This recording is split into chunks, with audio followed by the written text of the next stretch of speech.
저는 오늘 아름다움에 매료되다라는 제목으로 하나님의 말씀을 전하길 소망합니다. 오늘 예배에 대한 말씀을 저는 나누고자 합니다. 4가지 포인트를 여러분들에게 짚어드릴 생각입니다. 저는 예배에 참 관심이 많습니다.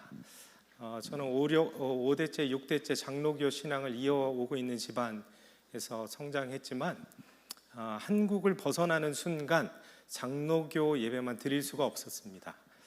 드리고 싶은 마음도 없었고요. 여러 가지 예배를 드리고 싶었고 너무나 사모하는 마음이 컸고요. 그리고 예배에 대한 관심이 참 많았습니다. 또 다민족 문화가 함께 있었던 북아메리카 지역에서 이제 있었다 보니까 여러 민족들, 인종들의 예배에 참여해 볼 수 있는 기회가 참 많이 있었습니다. 그래서 수백 가지의 예배를 드려본 것 같습니다. 그러면서 제 안에 예배에 대한 그림이 이렇게 차곡차곡 쌓이기 시작했습니다. 그래서 하나님께서 나중에 기회를 주신다면은 제가 추구하고 싶은 예배의 모습을 그려가 보고 싶은 그런 사모하는 심령이 있습니다. 그 그림들을 언제부터 그리기 시작했나 되돌아보는 시간들을 가졌었는데요. 그것은 제가 아마도 중고등학생 시절부터 그 그림들을 그려 갔었던 걸로 기억을 합니다. 고등학생 때였습니다. 제 방에서 잠을 청하기 전에 보통 늦게 잠을 자잖아요. 고등학생들은 학업에 양이 많기 때문에 잠을 청하기 전에 저는 항상 찬양을 틀어놓고 듣다가 잠이 들곤 했었습니다. 그때 당시에 하나님과 함께하는 그 시간이 저는 개인적으로 너무 좋았던 것 같습니다. 그래서 그때 들었던 찬양들이 아직까지 제 기억에 생생하고요. 제 피부로 그냥 그때의 기억들이 지금 와닿을 정도로 그때를 생각하면 그 모습들이 머릿속으로 이렇게 떠오릅니다. 제 방에 가로수 불빛이 이렇게 조금씩 스며들었었고, 그리고 보통 창문을 열고 잤었고, 이제 그때 당시에 전하세 예수라고 하스테반 선교사님이 인도하시던 그 찬양팀의 찬양을 많이 들으면서 하나님을 노래했었고, 뭘 잘 모르던 아직 어린 고등학생이었지만 그때 당시에 제가 꿈꿨던 것이 나중에 알게 됐는데 하나님의 나라를 꿈꿨다라는 것을 알 수 있었습니다. 그렇기 때문에 저는요, 하나님께서 그때 저를 만나 주셨던 이상하리만큼 이제 외로움을 많이 탔던 저를 찾아와서 만나 주셨던 하나님께서는 사랑으로 저를 품어 주시고 끌어안아 주시는 그런 하나님이셨습니다.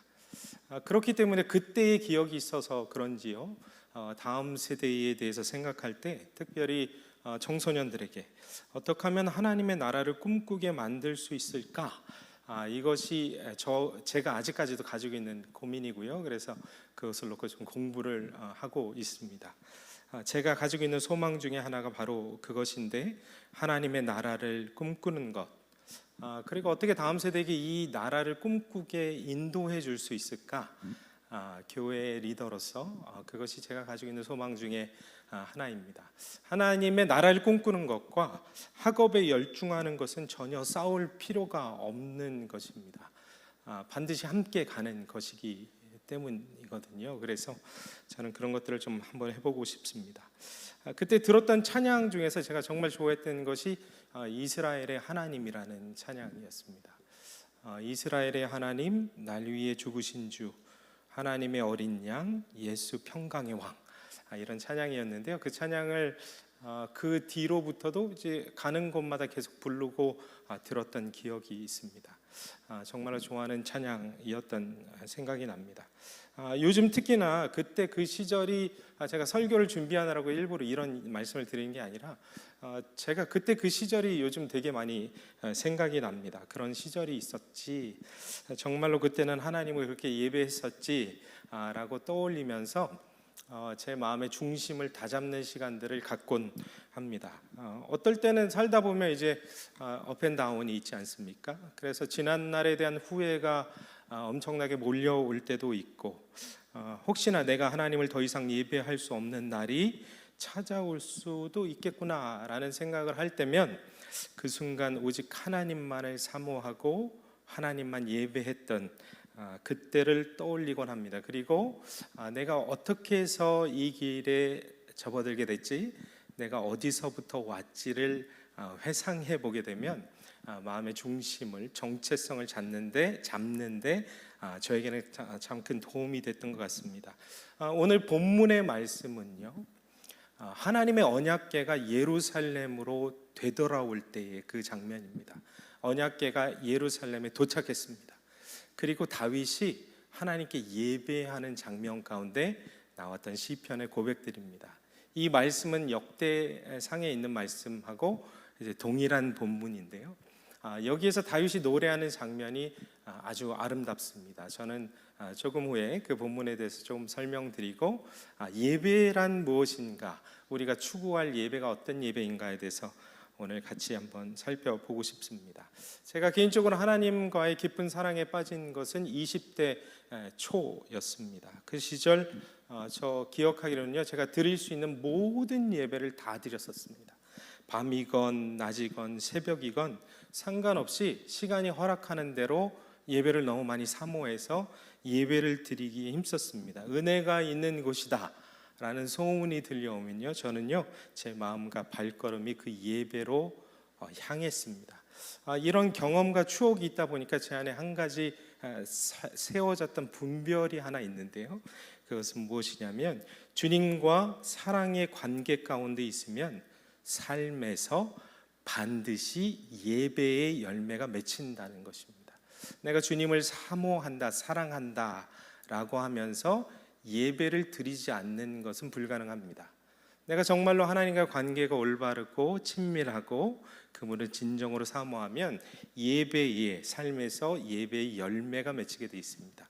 예배를 사모하게 되어 있습니다. 이 예배를 사모하는 것이 어느 정도 수준이냐면요, 목숨을 내걸고 너 예배드리면 죽을 수도 있다라는 목숨의 위험에서도요, 예배의 자리를 찾아가는 것이 주님을 향한 사랑, 그 사랑에서 맺히는 예배의 열매입니다. 그런데 우리 삶 가운데 이 예배의 열매가 잘 맺히지 않고 있다면 우리 신앙을 점검하고 되돌아봐야 할 것입니다.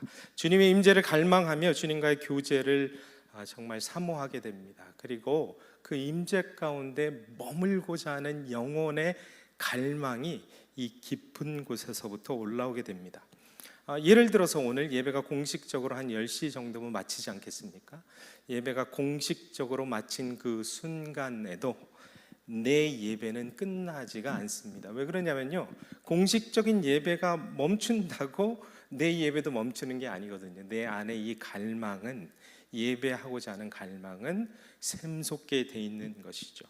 사실 이런 것들은 말로 잘 설명하기가 어렵습니다. 경험해 보면 이것이 무엇인지 알게 되는 것이죠. 그래서 기독교 신앙에 있어서 체험 신앙이라는 것이 참 중요한 부분인 것 같습니다. 지정의를 다해서 하나님을 알아가고 예배하는 것은 정말로 중요한 기독교 신앙의 아주 가치입니다. 그렇기 때문에 우리 안에 그런 체험들이 더 많이 생겼으면 좋겠습니다. 하나님을 예배하는 체험, 주님을 만났던 그 기억들을 제가 말로 조금 더 설명드리고 본문으로 들어가 보고 싶습니다. 저에게는 세 곳의 장소가 떠오르는데요, 특별히 밤 하늘 아래에서 하나님을 예배했던 장면입니다. 이것을 설명드리는 것이 오늘 본문을 이해시켜 드리는데 저는 좀 필수적이라고 생각했습니다.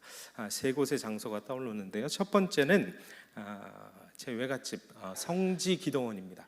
양평하고 문막 중간에 있었던 두메 산골에 있었습니다.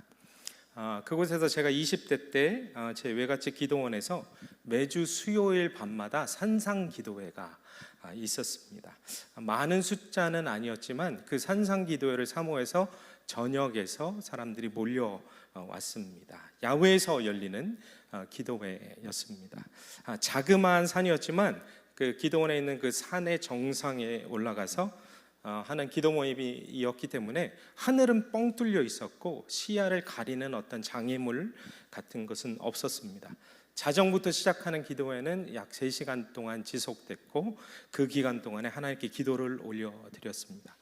저는 매주 참석할 수는 없었지만 그래도 수년간 그 기도 모임에 참석할 수 있는 그런 감사한 시간을 가졌었습니다. 시간이 지나고 그 시절 기도했던 것들을 되돌아보니까 남아있는 것이 있더라고요. 그것이 무엇이었냐면 하나님과의 추억이라는 거였습니다. 하나님과의 추억, 여러분 어떤 사람과의 추억 이런 것들 기억하시나요? 제 아들이 지금 7살인데요. 7살인데 제가 좀 나이가 먹고 나서 이제 아들을 갖다 보니까 더 애틋함이 있었던 것 같습니다. 제가 뭐 20대나 30대 때 어렸을 때 애가 있었으면 뭐 피곤하고 귀찮하고 어려워하고 이런 마음이 더 있지 않았을까 싶은데 지금 나이가 좀 먹고 나서 애를 갖게 되니까 그 애의 소중함과 애틋함이 더 강합니다. 그래서 하루하루 아들하고 뭐 이렇게 뭐 킥보드 같이 타고 다니면서, 혹시 동네에서 킥보드 타고 다니는 아들과 아빠를 보신 적 있는지 모르겠지만 자주 킥보드를 타고 다니면서 추억을 쌓는데, 이 추억이 정말 너무 소중한 시간이구나, 이런 것이 지금도 막 느껴집니다. 이 추억이라는 것은 평생 가는 것 아니겠습니까? 근데 하나님과의 추억이 쌓였다는 것이 저에게 있어서 예배를 이해하는데 굉장히 중요한 순간이었던 것을 기억합니다. 두 번째는요, 2008년이었습니다. 아프리카 탄자니아의 밤 하늘을 제가 잊지 못하는데요. 그 당시 저는 대학원을 다니고 있다가 이제 잠시 휴학을 하고 한국에 들어와 있었습니다. 그래서 영어 예배 전임 사역자로 사역을 하고 있었는데요. 우리 교회가 후원하고 있었던 탄자니아의 중고등학교에서 이제 집회 요청이 있었습니다. 영어를 할 수 있는 사람이 그때 당시 저밖에 없었기 때문에 제가 이제 집회를 하러 탄자니아로 날아갔지요. 학교 강당에서 저녁 예배를 마치고 그 자리에서 학생들을 한 명 한 명 만나면서 기도도 해주고 그들의 상담도 막 이렇게 진행했습니다. 그렇게 하다 보니까 뭐 아프리카 문화 여러분 아시겠지만 예배가 우리랑 좀 많이 다릅니다. 그리고 예배 때 막 춤추고 소리 지르고 우라라라라 막 이런 소리도 내고요. 막 그래서 그냥 축제였습니다. 한 200~300명 모여 있는 학교 강당이었는데요. 그렇게 한 사람 만나고 기도해주고 이제 학교 강당에서 빠져나왔는데 그 순간 밤이 됐죠. 하늘을 보는데 제가 한 번도 본 적이 없는 하늘이었습니다. 그냥 은하수 자리가 눈에 보일 정도로 하늘이 바로 눈앞에 펼쳐져, 이 지붕에 이 별들이 보이시지 않습니까? 그렇죠? 요 정도 거리에 별이 있다라고 느낄 정도로 너무나 아름다운 밤 하늘이었습니다. 그 밤 하늘을 바라보면서 창조 세계에 나타난 하나님의 아름다움이 뭔가를 처음 느껴봤습니다. 하나님의 아름다움이, 하나님의 성품과 속성이 창조 세계, 자연 만물에 고스란히 담겨 있구나. 그때 제가 예배 가운데 충만해서 더 그런 것들을 느꼈던 것 같습니다. 이 별들을 바라보는데 이 세상에 하나님이 담겨 있구나. 반대 표현이 더 맞겠죠. 근데 제가 느꼈던 것은 그것이었습니다. 창조 세계에 하나님의 아름다움이 고스란히 담겨 있구나. 창조 세계의 아름다움은 하나님의 작품이구나.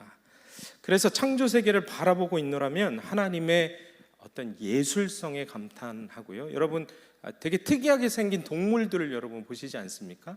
되게 우스꽝스럽게 생긴 동물들이 참 많이 있습니다. 그런 걸 볼 때면 하나님의 유머 감각에 피식피식 웃곤 합니다. 하나님이 창조를 하실 때 그냥 잘생기고 잘나고 멋지고 막 뛰어난 호랑이 사자만 만든 게 아니라 나무늘보 막 이런 거 만드시잖아요. 하나님의 유머 감각이 대단하신 것을 창조 세계를 통해서 이제 느끼곤 합니다. 그렇기 때문에 자연으로 우리가 나가서 하나님의 아름다우심을 경험할 수 있는 것 같습니다. 창조 세계의 아름다움은 하나님의 아름다움에서 비롯된 것이고, 창조 세계의 아름다움에 하나님의 아름다움이 고스란히 담겨 있구나를 그때 제가 야외에서 밤하늘을 바라보며 처음 느꼈던 것 같습니다. 그렇기 때문에 여러분 시간이 되실 때마다 자연에 나가서 관광 가는 거 말고요. 그러니까 여러 사람들하고 맛있는 거 먹고 이제 떠들면서 이제 하나님께 집중할 수 없는 그런 야외 말고 하나님과 독대할 수 있는 자연에서 잠시나마 하나님을 예배할 수 있다면 이런 것들을 경험할 수 있는 아주 좋은 예배 장소가 될 거라고 저는 확신합니다. 우리 영혼이 하나님을 향하도록 창조 세계는 인도해 주는 것을 처음 느꼈습니다. 그리고 세 번째 장소가 이제 떠오릅니다. 그것은 2013년이었는데요. 제가 미국에서 공부하고 사역하고 있을 때였습니다. 미국에서 믿음의 동역자들이 모여서 성지순례 가는 어떤 여정이 확정이 됐습니다. 미국 전역에서 한 100여 명이 모였어요. 그래서 출발을 각자 도시에서 뉴욕에서, 저는 보스턴에서 출발했고, 애틀랜타에서, LA에서 100명이 모여서 예루살렘에서 집결을 했습니다.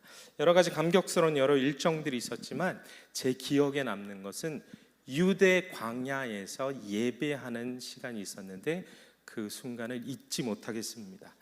햇볕이 뜨거운 낮 시간에는 기도회나 예배를 갖는 것이 거의 사실상 불가능합니다. 그렇기 때문에 우리는 석양이 지는 순간을 이제 목표로 삼았습니다. 유대 광야에서 석양이 지는 순간에 시작해서 밤이 어두운 순간까지 그 광야에서 예배를 드리는 겁니다. 이렇게 약간 사막 같은 곳인데 멋진 돌산이 이렇게 있었어요. 그래서 돌산 아래에서 100여 명이 모여서 하나님을 노래하고 예배하는 것입니다. 그 장면을 바라보는 것만으로도 정말로 감격스러운 순간이었지요. 그때 여러 가지들을 묵상했던 것 같습니다. 기억을 되살려 봤는데요. 출애굽 백성들을 묵상해 보기도 했고, 하나님께서 예레미야에서 이렇게 설명하시잖아요. 유대 광야 그 시절을 신혼해 때였다. 허니문 기간이었다. 하나님의 애절한 사랑이 그 기간 동안에 이스라엘 백성들을 향하고 있었거든요. 그래서 그 하나님 아버지의 애틋한 사랑을 떠올리며 찬양 기도했던 기억이 어렴풋이 나더라고요. 이 모든 경험들을 통해서 이제 제가 알게 된 것은 하나님의 아름다우심이라는 거였습니다. 하나님의 아름다우심, 예배 가운데 하나님의 아름다우심을 경험할 수 있는 거구나 라는 것을 깨달아가기 시작했습니다. 창조세계는 하나님의 아름다우심이 펼쳐진 무대, 그러나 죄로 말미암아 타락이 이 세상 가운데 왔고 창조세계에 드러난 주의 아름다우심이 어그러지기 시작했지 않습니까? 그렇기 때문에 그 결과로 아름다움과 추함이라는 것이 공존하는 세상이지만, 하나님의 말씀처럼 어그러지고 거스러지는 세대 가운데 벗어나 하나님께 온전히 집중하여 추함이 아닌 하나님의 아름다우심을 바라볼 수 있는 그곳, 예배의 처소와 장소에 나아가 하나님의 아름다우심을 경험하여 맛보아 아는 것은 우리의 신앙의 굉장히 중요한 부분인 것을 알게 됐습니다. 시편 96편 6절입니다. 말씀 한번 띄워주시죠. 존귀와 미엄이 그의 앞에 있으며 능력과 아름다움이 그의 성소에 있도다 라고 고백하고 있습니다. 아까 서두에 제가 말씀드린 것처럼 오늘 본문의 말씀은요, 여호와의 언약궤가 예루살렘으로 다시 돌아올 때에 도착하고 나서 다윗이 너무너무 기뻤습니다. 그래서 하나님을 예배하는, 감격하여서 예배하는, 그래서 예배하다가 바지가 벗겨지고 그 아내가 깔보고 무시하다가 어떤 사건들이 일어나고 그랬던 그 순간입니다. 다윗은요 이렇게 예배하고 있습니다. 존귀와 위엄이 당신의 임재 앞에 있습니다. 능력과 아름다움이 당신의 성소, sanctuary, 성소, 예배 처소에 있습니다 라고 고백하는 대목이 오늘 본문의 말씀입니다. 존귀와 위엄, 능력 같은 표현들 6절 한번 띄워봐 주시죠. 존귀, 위엄, 다음 능력, 아름다움. 존귀, 위엄, 능력 이런 표현은요 고대 근동에서 인간 왕을 묘사할 때 쓰이는 표현이었습니다. 그리고 마지막에 나와 있는 이 아름다움이라는 표현은요 성전이나 인간 왕을 묘사할 때 쓰이던 표현이었습니다. 그런데 다윗이 여기에서 이러한 표현들을 천상의 왕을 예배하는 데 쓰고 있다는 것이 매우 특징적인 시편입니다. 인간 왕에게 아니면 어떤 처소에게 성전에 쓰던 그 표현들을 송두리째 모아서 천상의 왕을 예배하는데 지금 이 표현들을 쓰고 있습니다. 이것은 여호와 하나님만이 왕 중의 왕이시며 진정할 왕이심을 고백하는 것이었고, 이스라엘과 열방을 향하여서 여호와의 우주적인 통치권을 인정하라는 선포였습니다. 하나님 아버지 예배하며 천상의 왕에게, 인간 왕에게만 쓰던 표현들을 모두 모아 진정한 왕은 한 분이시다 노래하는 장면이 바로 이것이었습니다. 동일한 표현이요, 역대상 16장 27절에서 나옵니다. 역대상 16장 27절 한번 다 보시죠. 모든 찬양의 표현이 동일한데 오직 한 가지 표현만 다릅니다. 그게 뭔지 한번 찾아보시겠습니까? 존귀와 위엄이 그의 앞에 있으며 능력과 즐거움이 그의 처소에 있도다 라고 노래하고 있죠. 다른 표현을 혹시 찾으셨나요? 아름다움이 시편에 적혀 있었고 역대상에는 즐거움이라고 표현하고 있었습니다. 그래서 저는 궁금했습니다. 왜 시편 96편에만, 물론 성경 버전에 따라서 그것을 영광으로 바꾼 단어도 있지만 원어가 영광이라는 표현과 아름다움 둘 다 번역을 할 수 있긴 하거든요. 그런데 아름다움이 저는 맞다라고 생각하는데 그 이유를 또 설명드리겠습니다. 궁금했습니다. 시편 96편에만 왜 하나님을 찬양하는데 아름다움이라는 단어를 썼을까? 그 이유가 뭘까? 그래서 시편 96편 9절의 말씀을 보니까요, 계속해서 다윗은요 여호와의 아름다움을 찬양하는 것을 볼 수 있습니다. 9절 띄워드시죠. 96편 9절의 말씀을 보니까 아름답고 거룩한 곳으로 여호와께 예배할지어다, 온 땅이여 그 앞에서 떨지어다 노래하고 있습니다. 아름답고 거룩한 곳으로, 이것을 제가 가지고 있었던 ESV 스터디 바이블을 보니까요 이렇게 설명하고 있었습니다. 아름답고 거룩한 것으로 여호와께 예배할지어다, 즉 완전히 거룩하신 분의 아름다운 임재 속에서 여호와께 예배할 것이다, 예배할지어다, 이 표현이라고 설명하고 있습니다. 완전히 거룩하신 분의 아름다운 임재 속에서 여호와를 예배할지어다, 완전히 거룩하신 분의 아름다운 임재 속에서 여호와를 예배할지어다, 완전히 거룩하고 아름다운 임재 속에서 여호와를 예배할지어다 찬양하는 다윗의 고백을 볼 수 있습니다. 이 표현에 대해서 여러분 들어보셨겠지만 조나단 에드워즈라는 사람은요 이렇게 설명을 합니다. 조나단 에드워즈는 어떤 사람이었냐면 다윗과 같이 이 하나님의 진정한 아름다움이 무엇인지 몸소 체험해보고 싶었던 사람이었습니다. 그래서 몸부림을 쳤던 것으로 유명합니다. 그러다가 그 아름다움을 만나게 됐습니다. 그리고 그가 이렇게 표현합니다. 이 세상에 존재하고 경험되어지는 모든 아름다움, 그 모든 아름다움의 본질과 근원은 하나님에게서 파생된 것이며 하나님의 아름다움이 그 어떤 아름다움보다 탁월하고 뛰어난 아름다움이다 라고 표현합니다. 여러분 잘 들으셨습니까? 이 세상에 존재하는 수많은 아름다움이 있지 않습니까? 사람을 보고 아름다움을 우리가 느낄 수도 있고, 자연 만물, 그리고 어떤 물건을 보며, 어떤 것을 보며 아름다움을 우리가 느낄 수 있습니다. 그 아름다움의 근원, 본체, 본질이 무엇이냐? 그것은 하나님의 아름다우심이며, 인간이 하나님의 아름다움을 경험하게 되면 이 세상에서 그보다 더 아름다운 것은 없다라는 것을 깨닫게 될 것이다 라고 선언하는 장면입니다. 그렇습니다. 지극히 높고 본질에 있어서 훨씬 더 숭고한 아름다움이 하나님의 성품 안에 존재하시는 것입니다. 하나님께서는요 이 아름다움을, 자신의 아름다움을 나타내 보여주시기를 하나님께서는 원하셨습니다. 자기가 만들 피조물들에게 나의 아름다움을 나타내 보여주고 싶다. 그래서 자연 만물의 그 아름다움을 다 담아 놓으셨고 수많은 것들을 통해서 그 아름다우심을 표현하고 알려주시길 소망하셨던 것을 우리가 알 수 있습니다. 주님을 따르는 성도에게 이 아름다움을 경험하는 것은 의무는 아니지만 주님을 따르는 성도에게 엄청난 유익과 기쁨을 안겨줄 것입니다. 이 아름다움을 경험하며 사는 성도는 조나단 에드워즈의 표현에 따르면 매일의 삶에 무한한 연료를 공급받는 것과 같을 것이다 라고 설명합니다. 신앙의 매너리즘에 빠지거나 신앙의 감격을 느끼지 못하거나 예배하는 것이 어렵고 지루하고 따분하게 느끼시는 그 분들에게 이런 말씀을 하고 있는 것입니다.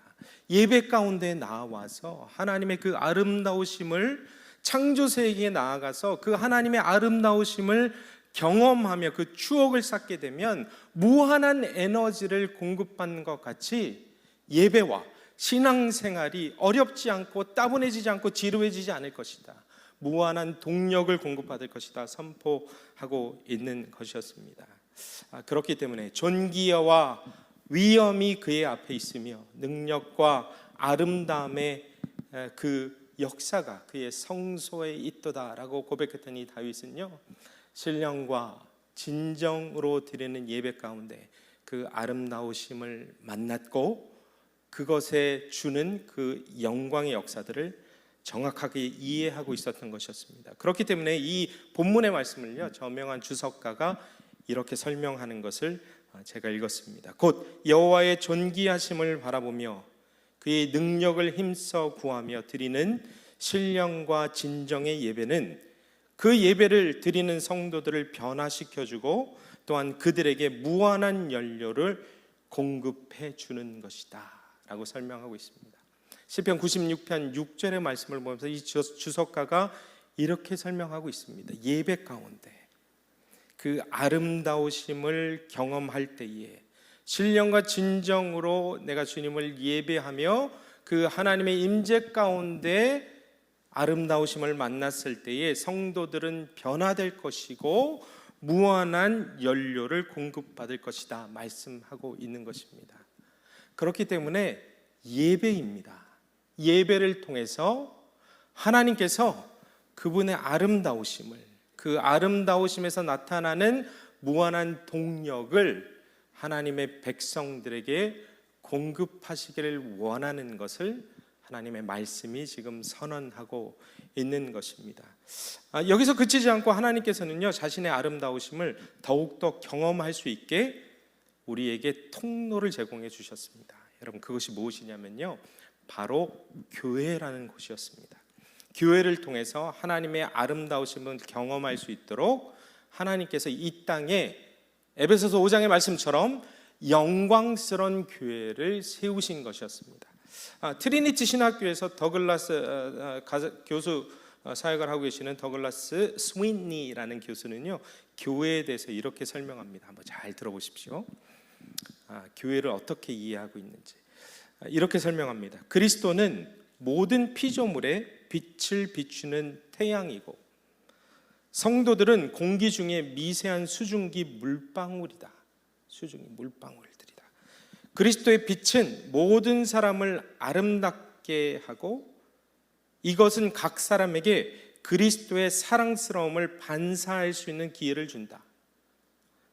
그런데 물방울 하나하나의 아름다움보다 이 물방울이 하나로 결합되어 드러나는 무지개의 아름다움이 훨씬 더 크다. 왜냐하면 함께 결합하여 전체를 이룰 때 훨씬 더 아름답기 때문이다. 마찬가지로 교회가 공동체로 함께 세상에 빛을 비출 때 그리스도의 특별한 아름다움을 세상에 드러나게 하는 것이다 설명하고 있습니다.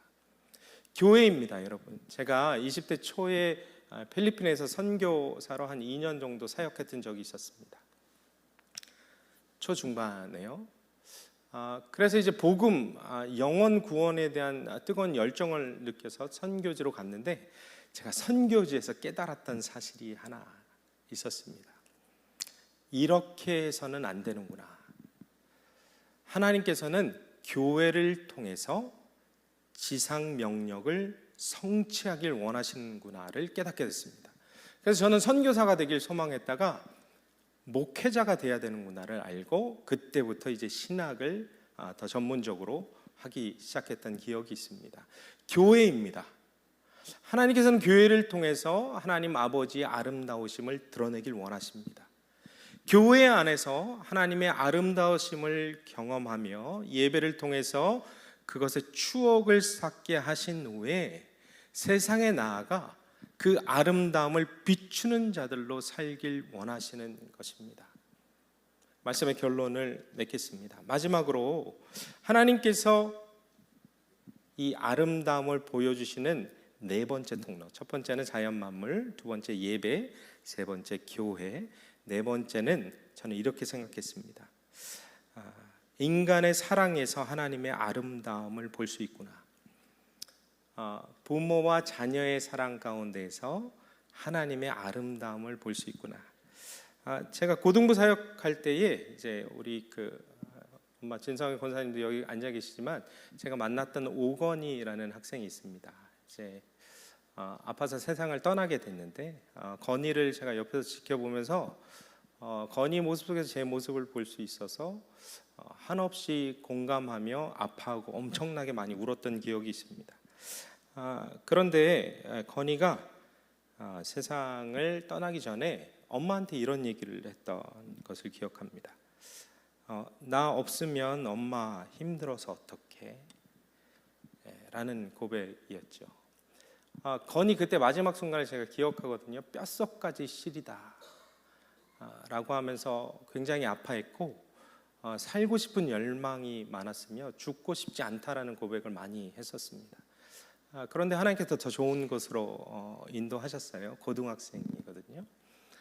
그런데 이제 마지막 순간까지 홀로 남게 될 엄마를 걱정하는 이 아이의 모습을 보면서 저는 속으로 그런 생각을 했습니다. 참 아름답다. 저는 그 아름다움을 통해서 하나님 아버지의 아름다우심을 또 묵상하게 됐습니다. 그 아름다우심 때문에 독생자 예수 그리스도를 우리에게 보내신 것이었습니다. 하나님께서는 너무나 적극적으로 당신의 아름다우심을 우리에게 알려주시길 소망하십니다. 우리가 그 아름다우심을 알고자 하는 갈망만 있다면, 도무지 관심이 없어서 그렇지요. 그렇죠? 이 세상은 아름다워지고자 수많은 것들을 추구합니다. 성형수술도 많이 하고 여러 가지 다이어트도 많이 하고 여러 가지 스펙도 많이 쌓고, 그런데 하나님의 말씀은요, 진정한 아름다움을 추구해라 말씀하십니다. 우리가 그 아름다우심을 알고자만 한다면, 우리가 그 아름다우심을 추구하고자, 깨닫고자, 만나고자, 그 추억을 쌓고자만 한다면 하나님께서는 알려주고자 하시는 마음이 굴뚝 같으시다는 것입니다. 그러나 우리가 관심이 없다라는 것이죠. 하나님께서는 알려주고 싶어 하십니다. 오늘 이 예배를 통해서도 주님께서는 알려주고 싶어 하십니다. 그러나 우리가 그 관심이 있느냐? 진정한 아름다움 말이죠. 이 세상이 제시하는 어느 정도 거짓된 아름다움 말고 진정한 아름다움을 우리가 추구하고자 하느냐? 그렇다면 하나님께서 넉넉하게 우리에게 말씀해 주시고 알려주실 것입니다. 어그러지고 거스러지는 세대 가운데 말씀과 기도, 예배를 통해서 그 아름다우신 하나님을 만나시길 소망하고, 그 만나는 수많은 추억이 쌓여서 내 안에 확신이 생기길 소망합니다. 하나님께서 절대로 소모되지 않는 영원한 에너지로 우리에게 공급해 주실 것입니다. 그렇게 주님 만나고 돌아가시는 오늘 이 밤이 되길 소망합니다.